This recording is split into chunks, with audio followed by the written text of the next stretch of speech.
할렐루야. 오늘 예수님께서 사망 권세를 이기시고 부활하신 날입니다. 아멘. 예수님께서 죽음을 이기시고 부활하신 이 부활의 사건은 너무나 큰 일입니다. 여러분, 기독교에서 부활을 뺀다면 모든 것을 뺀 것과 같습니다. 그래서 마치 기독교를 부활의 종교다 이렇게 이야기를 합니다. 이 말은 기독교는 살아있는 종교, 생명의 종교라는 뜻이기도 합니다. 여러분, 부활절날 뭐를 줍니까? 계란을 줍니다. 오늘도 이제 계란을 드릴 텐데, 예전에 어떤 성도님이 목사님 왜 부활절날 계란을 주죠? 이렇게 말하더라고요.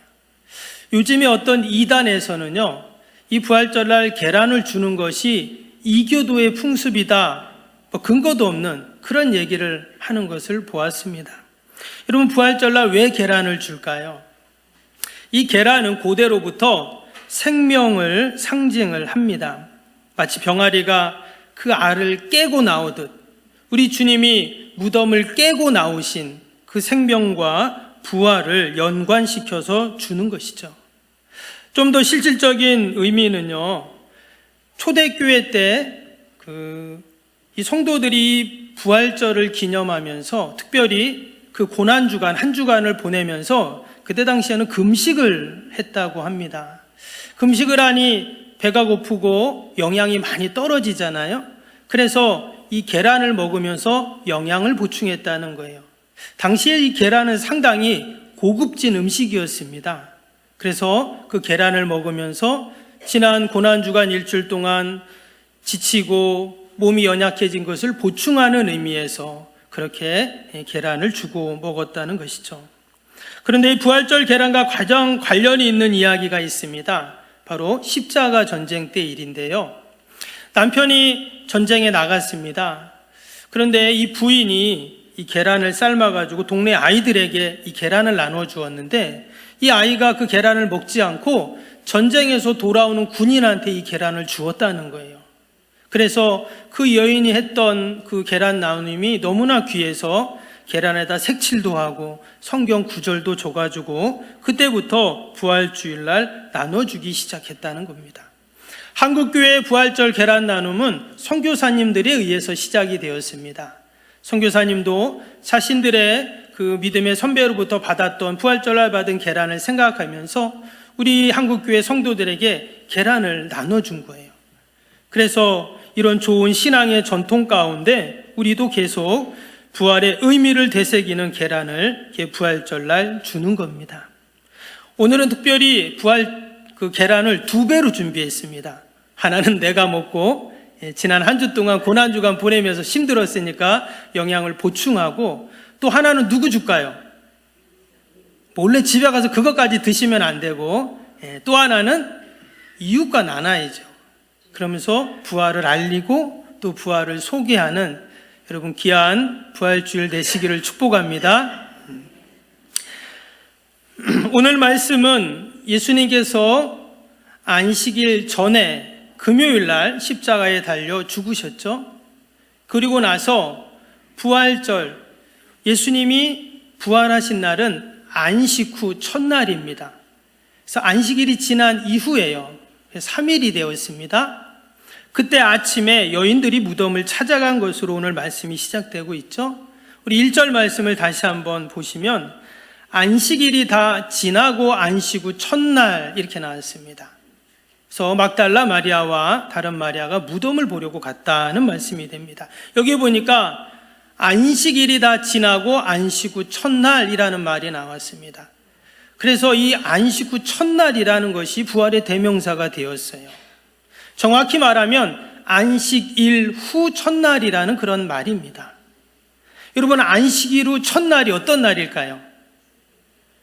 지금 우리 주일날입니다. 이 주의 일이라고 하는 주일날이 바로 안식 후 첫날인 것이죠. 그래서 우리 성도들은 매 주일 성전에 와서 주일날 우리가 부활의 주님을 만나는 것입니다. 부활의 주님을 찬양하는 것이고, 또한 부활의 영광을 여러분 경험하는 날이 바로 이 주일날인 줄로 믿습니다. 주일날은 우리의 슬픔이 기쁨으로, 절망이 소망으로, 염려와 또한 걱정이 평안으로, 사망이 부활로 바뀐 여러분 너무나 귀한 날입니다. 여러분, 이 주일날은 그냥 일주일에 7일 중에 여러분 하루가 아닙니다. 그냥 일주일에 시작하는 날이 아닙니다.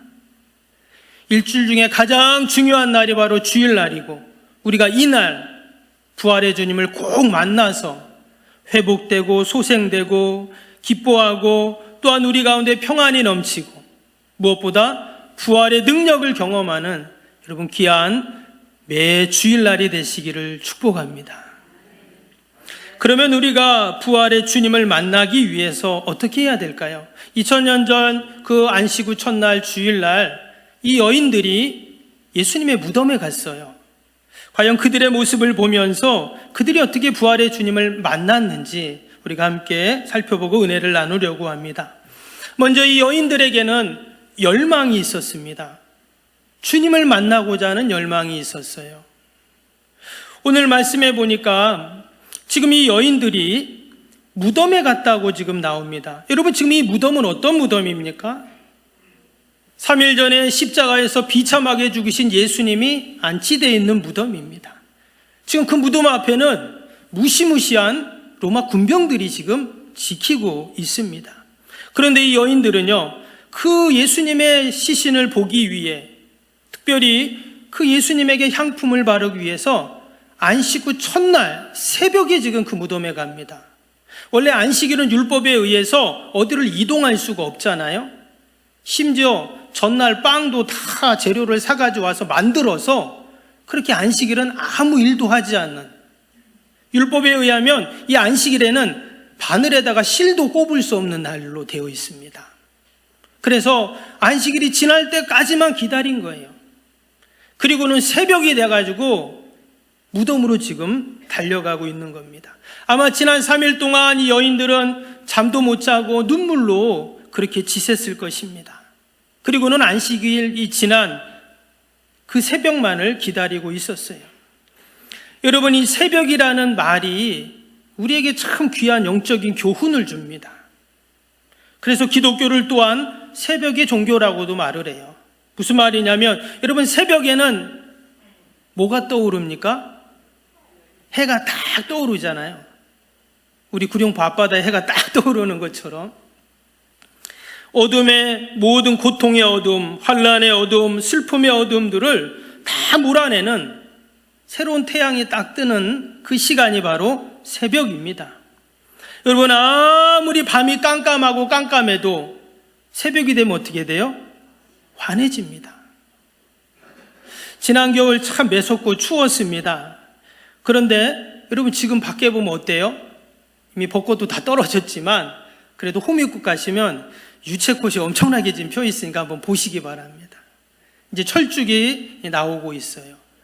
개나리, 진달래, 모든 꽃들이 이 봄이 되면 활짝 풉니다. 지난 겨울 생각하면 야, 이게 어떻게 이런 꽃들이 피나 하지만 겨울은 다 지나가요. 왜요? 봄바람이 부니까. 마치 칠흑 같은 어둠의 밤도 여러분 새벽이 되면 다 물러가게 되었습니다. 흔적도 없이 어둠은 사라지는 법입니다. 부활이 그런 것이죠. 이 새벽에 그 막달라 마리아와 다른 마리아 여인들이 예수님을 보러 갔다는 것은 그러한 부활의 소망, 또 부활의 은혜를 여러분 경험하는 이런 놀라운 은혜가 그 열망 가운데 있었는 줄로 믿습니다. 여러분, 우리가 부활의 주님을 만나고자 하는 어떤 열망이 있습니까? 시편 107편 9절에 보니까 그가 사모하는 영혼들에게 만족을 주시며 줄인 영혼에게 좋은 것을 채워주신다 하셨습니다. 잠언 8장 17절에는 나를 사랑하는 자가 나를 사랑을 입으며 나를 간절히 찾는 자가 나를 만난다. 예레미야 29장 13절에는 너희가 온 마음으로 나를 구하면 나를 찾을 것이요 나를 만나리라. 여러분, 우리에게 이러한 간절한 사모함 또한 열망이 있기를 축복합니다. 우리의 근심, 걱정, 염려, 주님을 향한 그 간절함이 이런 모든 어두움들을 여러분 다 몰아내는 그러한 은혜와 복이 있을 줄로 믿습니다. 지금 이 여인들은요, 어떤 여인들입니까? 주님을 위해서 목숨까지 바치겠습니다 했던 제자들이 아닙니다. 여러분, 지금 여인들은 어떤 여인들이에요? 무명의 여인들입니다. 주는 그리스도시요 살아계신 하나님의 아들이십니다 외쳤던 베드로가 아니에요. 주님, 저희를 주님 오른편과 왼편에 두게 해주세요. 그런 요한이 아니었어요. 또한 그런 야고보가 아니었습니다. 우리도 주와 함께 죽으러 가겠습니다. 도마가 그랬죠? 도마가 아니에요. 이 여인들은 너무나도 평범한 무명의 여인들이었다라는 것입니다. 우리가 지난주에 요한복음 19장 주일날 말씀 봤죠? 그때 예수님의 십자가 곁에 마지막까지 있었던 여인들이 바로 이 여인들이에요. 주님의 그 고통의 현장, 눈물의 현장, 아픔의 현장, 그 마지막까지 있었던 이 여인들, 바로 그 여인들과 주님은, 부활의 주님은 만나 주신 것입니다. 말씀드린 것처럼 이 무덤에는 지금 중무장한 로마 군병들이 지키고 있습니다. 그들은 지난 3일 전에 너무나도 무시무시하게 예수님을 십자가에 못 박았던 잔인한 군인들입니다. 때문에 무덤 근처에는 아무도 얼씬거릴 수가 없어요. 혹이라도 예수님과 관련된 사람이 나타나기만 하면 무슨 일을 당할지 모릅니다. 그럼에도 불구하고 이 여인들은 자신들이 무슨 일을 당할지 모르지만 주님을 사랑하는 그 열망으로 지금 무덤을 향하고 있습니다. 이런 열망 가운데 우리 주님은 그들을 만나주시죠. 오늘 10절을 다시 한번 보시면 10절에 뭐라고 했습니까? 예수께서 그들을 만나라고 했습니다. 예수님이 그들을 지금 만나주셨다는 거예요. 여러분, 우리의 신앙과 믿음은 늘 행동으로 연결이 되게 되어 있습니다. 만일 여인들이 무덤에 가지 않았다면 당연히 부활의 주님 만날 수 없죠.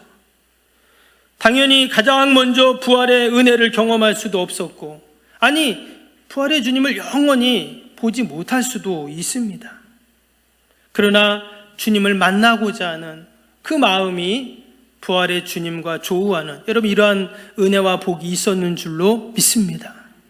마태복음 7장 7절 8절 말씀, 우리가 잘 아는 말씀 있죠. 구하라 그리하면 너에게 주실 것이요, 찾으라 그러면 너희가 찾아낼 것이요, 문을 두드리라 그리하면 너희에게 열릴 것이니 구하는 이마다 받을 것이요, 찾는 이가 찾아낼 것이요, 두드리는 이에게 열릴 것이니 했어요. 여기 보니까 구하느니, 찾느니, 두드리느니, 이런 사람에게 이런 은혜가 있다라는 것입니다. 이처럼 나도 나의 답답함을 가지고 우리가 하나님 앞에 구할 때, 찾을 때, 두드릴 때 우리 하나님은 반드시 열어주시는 우리 하나님이신 줄로 믿습니다. 나는 아무것도 해보지 않고 뭐 하나님이 다 해주시겠지. 여러분, 이런 신앙이 어디에 있습니까? 내가 하나님을 찾으러 보지도 않고 하나님을 알려고도 하지 않고 하나님이 어디 있어? 여러분, 이런 것이 어디 있어요? 우리는 사단마귀에게 뺏겼던 그 하나님의 나라를 다시 찾아와서 회복시키고 바르게 세워야 하는, 여러분, 믿음의 성도들인 줄로 믿습니다. 우리가 부활의 주님을 만나려고 갈망하고 열망하고 믿음으로 나아갈 때 반드시 그 주님을 우리가 만날 줄로 믿습니다. 특별히 오늘 이 여인들은 무덤에 가면서 무엇을 가지고 갔냐면, 오늘 말씀에는 안 나오지만 마가복음 16장 병행구절에 보면, 마가복음 16장 1절에 안식일을 지나며 막달라 마리아와 야고보의 어머니 마리아와 또 살로메가 가서 예수께 바르기 위하여 향품을 사다 두었다가 라는 말씀이 나옵니다. 미리 예수님께 바를 향품을 사다 두었다가 무덤에 갔다는 거예요. 여기에서 그들의 정성을 우리는 볼 수가 있어요. 지금 여인들은 예수님의 그 시신의 향품을 바르기 위해 미리 향품을 사다 준비해 놓았어요. 미리 그들은 준비를 했다는 거예요. 그 삼엄한 경비 가운데 자칫하면 무슨 봉변을 당할지, 아니 죽을지도 모르는 그 무덤에 그들은 이렇게 간 것입니다. 지금 제자들은 다 어디에 있습니까? 골방에 다 숨어 있습니다. 숨도 크게 쉬지 않고 있어요. 예수님을 환호했던 호산나 호산나 다윗의 자손이야 외치던 그 많은 군중들도 다 흩어지고 어디에 있는지 알 수가 없습니다. 그런데 이 여인들은 미리 향품을 사다 두었다가 가기로 작정한 것이죠. 여인들의 걱정은 딱 하나였습니다. 로마 군병이 무서운 것도 아니고 대제사장들의 하수인이 무서운 것도 아니고 다만 그 무덤에 있는 돌을, 무덤 입구에 있는 돌을 어떻게 옮길 수 있을까? 이것이 그들에게는 가장 큰 걱정이었습니다. 여러분, 당시 돌무덤의 그 사진을 한번 잠깐 보여주시면 이 돌무덤의 앞에 있는 큰 바위가 있습니다. 지금 이 사진은 실제로 그 이스라엘의 무기도라는 지역에 그 이스라엘 골짜기에서 도로 공사를 하다가 이 1세기 때 있었던 그 돌무덤을 발견한 것입니다. 그래서 예수님의 돌무덤도 이랬을 것이다라고 추정할 수 있죠. 근데 이 돌무덤을 보니까 저 앞에 있는 커다란 입구를 막는 돌이 무려 2톤이나 된다고 해요. 화물차 2대 무게입니다. 그래서 저거는 장정 7명이 옮겨야 옮길 수 있는, 굴릴 수 있는 돌이에요. 그런데 그 돌 앞에 있는 입구 돌이 옮겨진 겁니다. 오늘 말씀해 보니까 누가 옮겼어요? 2절에 보니까 2절 보시면 천사가 그 돌을 옮겼다고 지금 나오고 있죠. 그래서 이 여인들의 마음, 뜻, 정성을 우리 하나님께서 아시고 주의 천사를 보내셔서 그 돌을 옮겨 놓으신 것입니다. 여러분, 이처럼 우리가 사랑하는 마음, 진실한 마음, 또 간절한 마음을 갖고 우리가 하나님 앞에 나아가면 하나님께서 우리를 만나주시고 또한 우리의 간절한 소원과 바람들을 반드시 이루어 주시는 줄로 믿습니다. 그런데 여인들이 지금 무엇을 가지고 갔다고요? 향품을 가지고 갔다고 했습니다. 그런데 사실 이 여인들이 부활의 주님을 만나기 위해서는 향품을 가져가는 것이 아니었어요.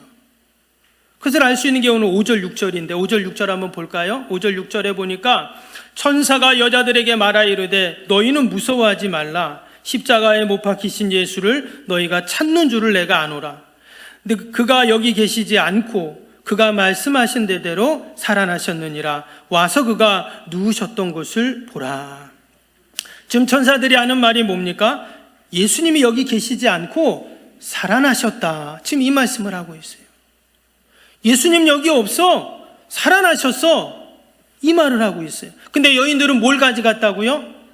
향품을 가져갔습니다. 이 향품은 누구를 위한 향품입니까? 죽은 예수님을 위한 향품이에요. 그러면 지금 예수님이 여기 없고 살아나셨으면 이 향품은 의미가 없어지는 거죠. 예수님은 부활하셨기 때문에 죽은 자에게 바르는 향품이 필요 없었던 것입니다. 그러면 이 여인들이 정말 가지고 가야 할 것은 무엇이었을까? 오늘 6절 말씀 보니까요. 그가 여기 계시지 않고 그가 말씀하시던 대로 살아나셨다 그랬어요. 말씀하시던 대로. 그제서야 여인들은 정신을 차립니다. 지금 천사가 한 말이잖아요. 그가 말씀하신 대로 살아나셨습니다 하니까 여인들이 깜짝 놀라면서 아차, 예수님이 말씀하셨지? 그때 깨닫게 되는 것입니다. 예수님이 살아계실 때 하셨던 말씀이 생각난 것이죠. 여러분, 동일하게 우리가 부활의 주님을 만나기 위해서 우리가 꼭 갖고 있어야 할 것이 뭐냐? 여러분, 하나님의 말씀입니다. 우리가 말씀을 붙잡고 말씀을 묵상하고 내가 말씀대로 살려고 하는 그 믿음의 삶을 통해서 우리는 날마다 부활의 주님을 만날 수가 있는 것입니다. 여러분, 십자가 사건 또 부활의 사건도 마찬가지고 결코 우연히 이루어진 사건이 아니죠.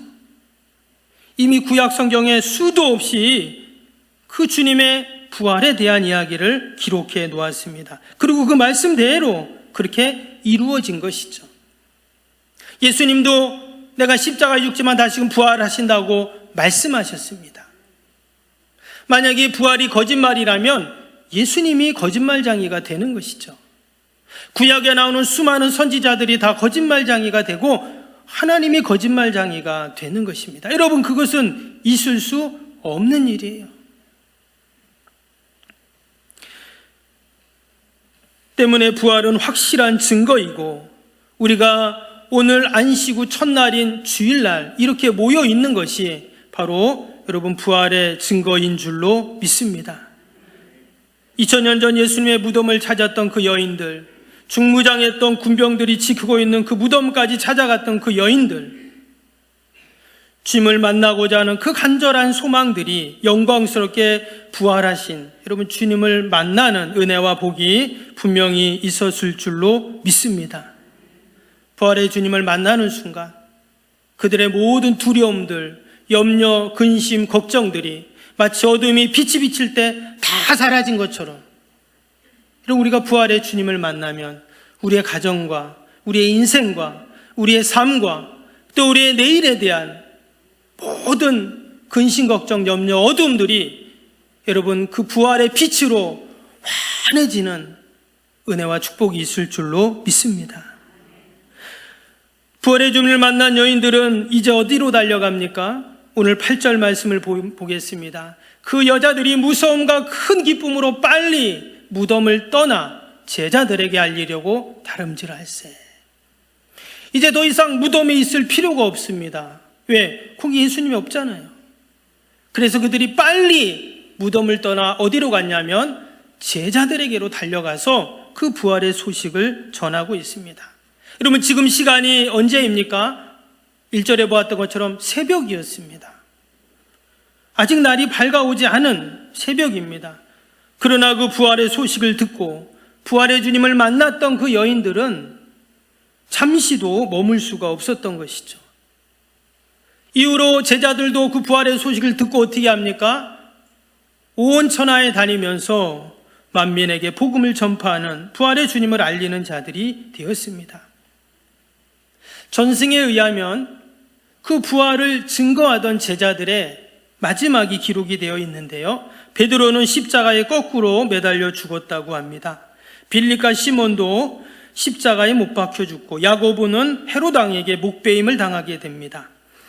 마태는 페르시아에서 폭도들의 칼에 죽게 되고, 마가는 두 다리를 말에 묶여서 두 다리가 찢겨져서 죽었다고 해요. 의사 누가는 목 매달려서 죽고, 바돌로메는 산채로 껍질이 벗겨져 죽었다고 합니다. 인도에 간 도마는 말 5마리에 의해 사지가 찢겨 죽이고, 작은 야고보는 톱으로 몸이 두 동강 나서 죽고, 작은 유다는 기둥에 묶여 화살에 맞아 죽고, 유다는 밤모섬에서 귀양살이 하다 죽고, 스데반은 성난 군중들에게 돌에 맞아 죽고, 마띠아는 예루살렘에서 목이 잘려 죽고, 예수님의 동생 야고보도 돌에 맞아 죽고, 바울도 네로 위에서 목베임을 당해 죽고, 디모데는 그 네로 왕제에 의해서 화형에 처해서 죽었다는 그런 전승들이 남아 있습니다. 예수님을 만나지 않았다면 이런 일이 있을 필요가 없죠. 그러나 그들은 분명히 부활의 주님을 만났기에 죽음이 두렵지 않았던 거예요. 만약에 예수님이 부활하지 않으셨다면 여러분, 지금 주님의 제자들, 또 지난 2000년 동안 오고 가는 모든 세대 가운데 믿음의 성도들의 삶은, 그들의 순교, 헌신, 수고, 그게 무슨 의미가 있습니까? 교회를 위해서 헌신하고 또 하나님 나라를 위해서 자신의 모든 것을 바쳤던 그 모든 사람들, 주님이 부활하지 않았다면 아무 의미가 없는 거예요. 저도 여기서 강단에서 여러분들에게 설교하고 있지만, 주님이 부활하지 않으셨다면 그냥 문화센터에서 좋은 강연을 하는 강사일 뿐입니다. 그러나 주님의 부활이 거짓이 아니기에, 사실이기에, 그 부활의 주님을 만난 사람들이 그렇게 죽음을 두려워하지 않고 기꺼이 자신의 목숨을 내어놓았던 것처럼, 주님의 부활은 사실이고 진리이고, 또한 그 부활을 믿는 모든 자들이 주님 부활하신 것처럼 나도 부활하는 여러분 그러한 은혜와 복이 분명히 있는 줄로 믿습니다. 부활의 주님을 만난 모든 사람들은 부활의 증인이 되었습니다. 여러분 부활의 주님을 만나셨습니까? 이쪽만 좀 만나셨네. 여러분 부활의 주님을 만나셨습니까? 그럼 부활의 증인이 되시기 바랍니다. 정말 내가 부활의 주님을 만났다면 그 사람은 부활의 증인이 되게 되어 있어요. 왜냐? 부활의 주님 외에는 소망이 없기 때문입니다. 여러분 죽음을 이길 수 있는 게 세상에 있나요? 없습니다. 여러분 누가 나한테 내가 당신한테 100억을 줄 테니까 당신 나 대신 죽어줘. 죽을 사람 있어요? 없습니다. 왜? 내 생명이 너무나 귀한데 내가 죽는데 100억 무슨 의미가 있어? 다 그러잖아요. 근데 그 죽음을 이기는 것이 부활인데 우리 주님이 부활하셨다니, 그리고 주님의 부활이 나를 위한 부활이 된다니 우리는 그 부활의 주님을 날마다 만나고 우리가 소망하고 나아가야 할 줄로 믿습니다. 한 주간을 살면서도 우리가 부활의 주님을 전하고 찬양하는 우리 모두가 되시기를 주님의 이름으로 축복합니다.